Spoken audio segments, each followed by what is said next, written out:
Olá pessoal, tudo bom? O tema que eu trouxe para a gente conversar hoje é combatendo o estigma da saúde mental. Esse aqui é o primeiro vídeo que eu estou gravando, na verdade, o primeiro vídeo que eu gravo na vida, então já foram algumas tentativas até essa. E eu coloquei uma colinha aqui para gente, para ir acompanhando e para a gente ir pegando os principais pontos. Então, quando a gente fala em saúde mental, a gente ainda, infelizmente, está falando de um tabu. E quando a gente fala de tabu, a gente fala de aspectos que a gente pode identificar no outro ou no convívio social que falam da gente. E talvez a gente não queira entrar em contato com isso.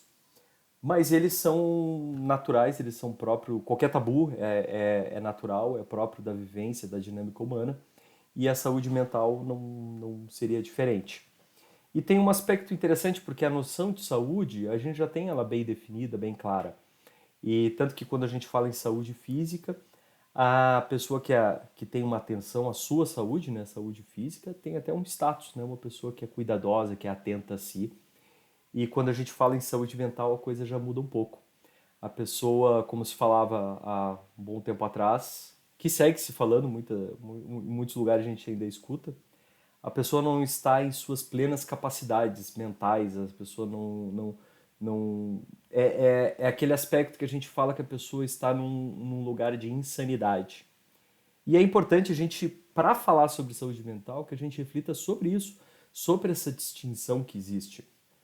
Porque quando a gente vê o corpo, a gente inevitavelmente vê o corpo como algo externo, é uma percepção. A gente percebe o corpo através da visão, através do tato, através dos sentidos, né?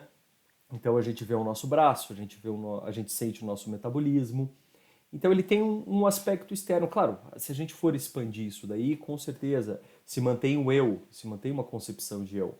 Mas uma pessoa que tem alguma mudança no seu metabolismo, ela continua sendo eu. E isso já não acontece quando a gente fala em saúde mental, porque a saúde mental está falando da mente. E a mente é a percepção, né? É o local de percepção do corpo. Então, se a gente fosse fazer uma analogia, o corpo poderia ser visto como o que a gente habita e a mente o que a gente é, onde está a concepção de eu. Então, nessa concepção de eu, quer dizer, é a partir dessa concepção de eu que a gente percebe o corpo, que a gente percebe o mundo externo, que a gente percebe tudo. E se a mente cuida do corpo, quem cuida da mente? Aí começa a se gerar um tabu, porque aí a gente começa a pensar que a pessoa que sente uma demanda para olhar para a sua mente, ela não está no controle, ela não está no controle de si, ela está de novo num lugar de insanidade, de descontrole, é louca. E isso a gente pode ver, porque hoje em dia a gente tem uma conversa muito mais franca sobre isso. Mas faz pouco tempo, e ainda existe ao redor do mundo, ah, muitos manicômios. A gente ainda existe, a gente ainda tem um tratamento de isolamento. Contudo, a gente tem que ter uma visão muito mais ah, individual nesse aspecto, sabendo que essa demanda da saúde mental é uma demanda de todos nós e ela não está falando de controle, ela está falando de felicidade, ela está falando da busca por felicidade.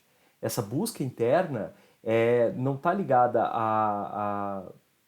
Claro, tem aspectos de diagnósticos, mas ela não está ligada a isso. Ela está ligada a uma busca interna por felicidade, por alegria, por compreensão, por saber quem se é, por lidar com seus próprios conflitos. Essa é o aspecto da saúde mental. E a saúde física se a gente faz um paralelo, as coisas acabam casando e sendo muito parecidas. O cuidado que a gente tem com o corpo para ter um bom funcionamento do nosso metabolismo, ele se equipara a gente olhar para os nossos conflitos internos, para a gente poder ter um bom funcionamento interno, ter uma boa compreensão de si, para também estar em andamento, para também estar em sinergia com aquilo que a gente deseja, e principalmente com aquilo que está nos atrapalhando, que cria um conflito na nossa vida e que é interno. Então esses conflitos, eles fazem parte dessa dinâmica interna e olhar para essa dinâmica é saúde. Então assim, se a gente para pensar, né, eu gosto muito de máximas, assim, de frases. Então tem aquela lá, que de perto ninguém é normal.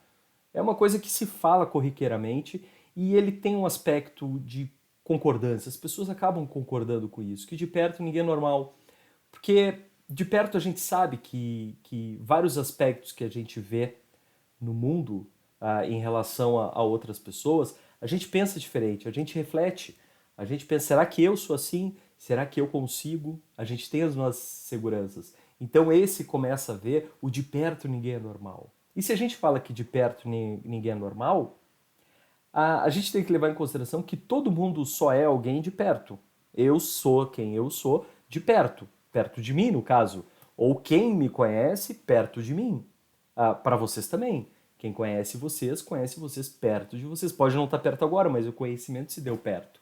E aí eu não falo necessariamente fisicamente, porque hoje em dia, com redes sociais, com internet, principalmente com essa possibilidade, a gente consegue ter esse contato sem estar fisicamente perto.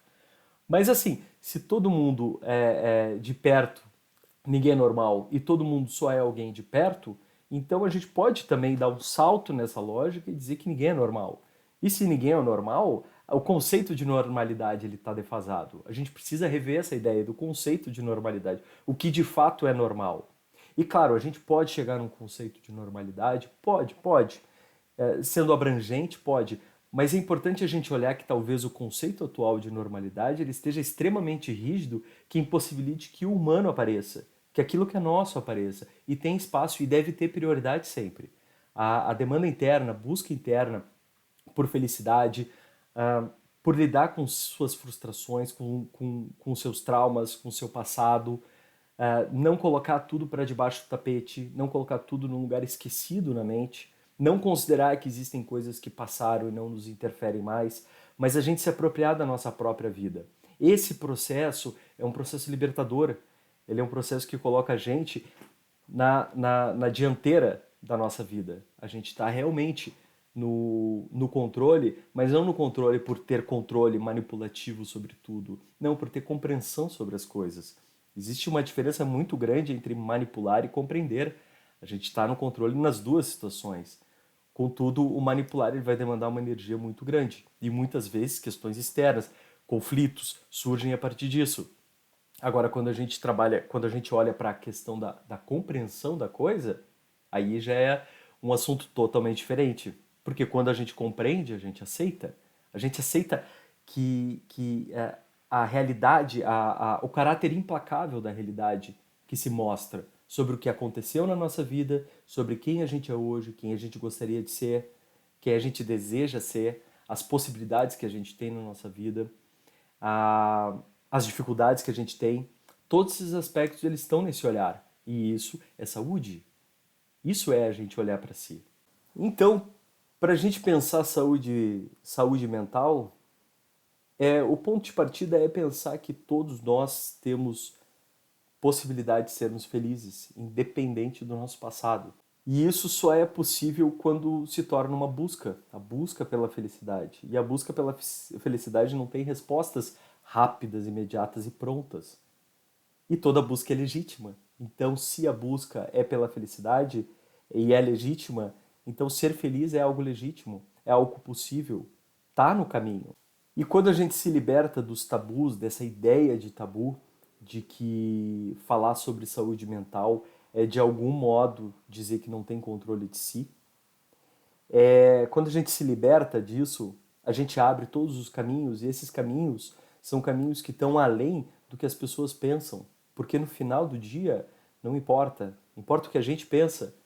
Porque é a gente que está pensando, né? E a gente pensa sempre sozinho. Todos nós pensamos sozinho. A gente pode dividir na sua opinião, mas o nosso pensamento, ele é individual, ele é intransferível. Ele é nosso e ele precisa ser cuidado, ele precisa ser tratado com respeito, com carinho, com amor. Esse amor é pra gente, esse respeito é com a gente, esse carinho é com a gente. E hoje em dia, essa libertação talvez seja o maior ato de coragem que uma pessoa possa demonstrar para si. E como disse Ney Matogrosso, aceitar a infelicidade, aceitar o tabu, aceitar a opinião dos outros, talvez seja isso de fato loucura, né? Quando a gente tem a possibilidade, todos os dias, dentro da gente, de sermos felizes. Então, fecho aqui, um abraço, desejo toda a felicidade do mundo para vocês.